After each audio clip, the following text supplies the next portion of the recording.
हम फोटोसिंथेसिस पे आते हैं। फोटोसिंथेसिस हमने पहले भी पढ़ी, अगर उसकी लिंक डिस्क्रिप्शन में दी गई है, वो आप पहले देखिए।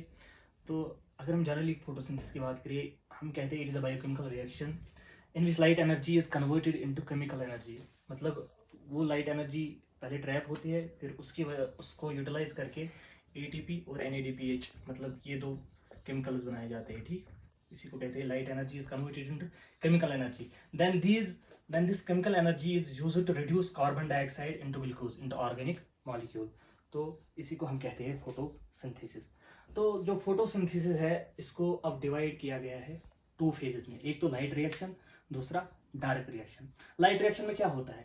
लाइट रिएक्शन में लाइट एनर्जी को ट्रैप किया जाता है थ्रू, जो हमने पढ़ा, फोटोसिंथेटिक पिगमेंट्स के थ्रू इनको ट्रैप किया जाता है, मतलब क्लोरोफिल वगैरह के थ्रू इनको ट्रैप किया जाता है। फिर उस लाइट एनर्जी को यूटिलाइज करके फॉर्मेशन ऑफ एटीपी और एनएडीपीएच करते हैं। ठीक, ये जो प्लांट ये यही करता है, लाइट एनर्जी को पहले ट्रैप करता है, फिर उसकी एनर्जी को यूटिलाइज करके एटीपी और एनएडीपीएच फॉर्म करता है। That is why it is called light reaction, मतलब लाइट एनर्जी को ट्रैप करता है।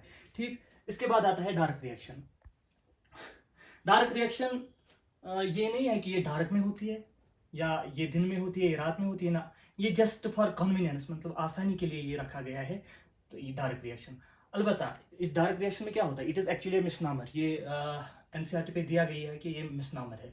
तो इसमें क्या होता है डार्क रिएक्शन में? इसमें कार्बन डाइऑक्साइड रिड्यूस होता है glucose with the help of ATP and NADPH. ये जो एटीपी और एनएडीपीएच यहाँ बने लाइट रिएक्शन में, तो वो यहाँ पे यूटिलाइज होते हैं। जो एनएडीपी एंड एटीपी यहाँ पे फॉर्म होते हैं, वो यहाँ पे यूटिलाइज होके कार्बन डाइऑक्साइड को रिड्यूस करते हैं इनटू ग्लूकोज। इसके बाद अगर हम देखेंगे लाइट रिएक्शन कहाँ होती है, लाइट रिएक्शन होती है, इसकी जो साइट होती है ये थैलोकाइड में होती है, थैलोकाइड मेम्ब्रेन में होती है। ठीक, इसकी थैलोकाइड की स्टिक्स को हम कहते हैं ग्रानम। ठीक, ये वहीं पे होती है। ये सब कुछ कंपोनेंट्स ऑफ क्लोरोप्लास्ट है, ये सब कुछ क्लोरोप्लास्ट के अंदर होता है। ठीक, थैलोकाइड में होता है एक तो लाइट रिएक्शन। दूसरी ये कहाँ होती है? दूसरा ये होता है स्ट्रोमल लैमेले। ये हम देखेंगे स्ट्रोमल लैमेले क्या होता है। स्ट्रोमल लैमेले, और जो ये होता है डार्क रिएक्शन, ये होती है स्ट्रोमा में। ये भी क्लोरोप्लास्ट के अंदर होता है, मतलब मैट्रिक्स ऑफ क्लोरोप्लास्ट। ठीक, तो ये ऐसी है। ये जो स्ट्रक्चर है ये क्लोरोप्लास्ट का स्ट्रक्चर है। तो ये डबल मेम्ब्रेनेड स्ट्रक्चर होता है, मतलब ये डबल मेम्ब्रेनेड सेल ऑर्गेनेल्स है। तो सेल ऑर्गेनेली है।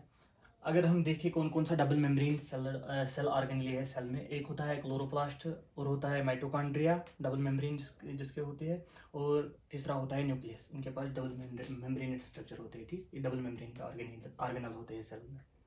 तो इसके साथ हमें कुछ नहीं है।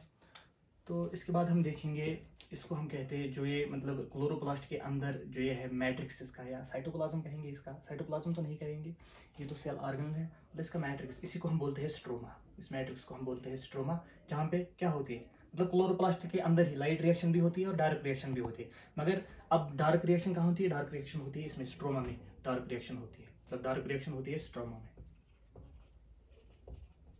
स्ट्रोमा में डार्क रिएक्शन होती है। और लाइट रिएक्शन कहाँ होती है? लाइट रिएक्शन होती है थैलाकोइड में। ये थैलाकोइड क्या होता है? मतलब ये थैलाकोइड स्टेक्स पे लगे हुए होते हैं, पाइल अप, मतलब एक दूसरे पे ये लगे होते हैं ऐसे। तो इस स्टेक मतलब इस मतलब इस स्ट्रक्चर को, होल स्ट्रक्चर को कहते हैं granum. Granum is a singular and grana is a plural, तो इसको बोलते हैं ग्रानम। तो इसी का अगर एक हम लेंगे, एक यूनिट अगर हम लेंगे, उसको बोलेंगे थैलाकोइड। तो इस थैलाकोइड में क्या होता है? इसमें होता है लाइट रिएक्शन, इसी में लाइट रिएक्शन होती है। और दूसरा कहाँ होती है लाइट रिएक्शन? यहाँ पे भी होती है, स्ट्रोमल लैमेले में। इनमें एक्चुअली फोटो क्लोरोफिल पिगमेंट इन्हीं में होता है, इन्हीं में लाइट एनर्जी, इन्हीं में लाइट एनर्जी ट्रैप होती है, फिर जाके वो यूटिलाइज होती है। ठीक, तो अगर हम इसके बाद देखेंगे, इसमें क्लोरोप्लास्ट में थोड़ा स्टार्च ग्रैन्यूल भी है, इसमें थोड़ा लिपिड ड्रॉपलेट्स भी है, और राइबोसोम्स भी है। ठीक, तो ये आप एनसीईआरटी से देख लेना, इसकी पिक्चर वहाँ पे अच्छे से इलाबरेट पिक्चर है इसकी।